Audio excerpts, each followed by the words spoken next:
अस्सलाम वालेकुम नाज़रीन। खैबर खां अब्दुल्ला शो की खबर ॾिना हलूं। खैबर में फ़कीर नूह होतियाणी जे रवासी अनिल कुमार वलद वापारी मिल मेंगवार गुज़िरियल हिकु हफ़्ते खां लापता। खैबर में मज़दूरी कंदड़ फ़कीर नूह होतियाणी जे रवासी अनिल कुमार वलद वापारी मिल गुज़िरियल हिकु हफ़्ते खां लापता आहे। उन मौक़े ते सहाफ़ियुनि सां ॻाल्हाईंदे चयो त असांजो छोकिरो उमिरि 16 साल, थोरो दिमाग़ी तवाज़ुन दुरुस्त न अथसि ऐं खैबर में मज़दूरी कंदो हो, जेको गुज़िरियल हफ़्ते जी राति 2 बजे खां घरां निकिरी वियो, जंहिंजी रिपोर्ट असां खैबरानी पुलिस खे ॾिनी आहे। घणी ॻोल्हा करण बावजूद को बि ॾस पतो न मिली सघियो आहे।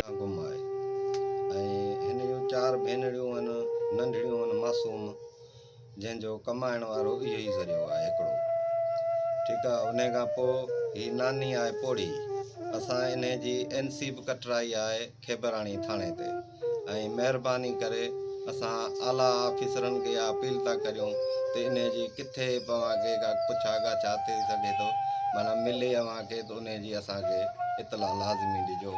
ऐं असां मटियारी ज़िले SP खे बि दरख़्वास्त था करियूं या त महिरबानी करे इन ॻाल्हि जी थोरी चुर पचार कनि जीअं असांजो वार थी सघे।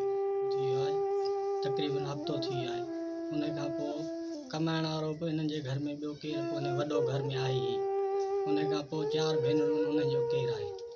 उन खां पोइ नानी ई आहे जेका आहे 5 7 ॾींहं अॼु मानी हुन जी हराम आहे। असांजी निंड हराम आहे। या महिरबानी करे जिथे पुॼे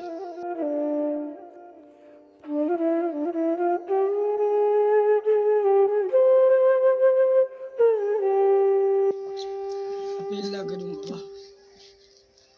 महिरबानी जिथे पुॼे असांजो नंढड़ो वापसी कयो वञे।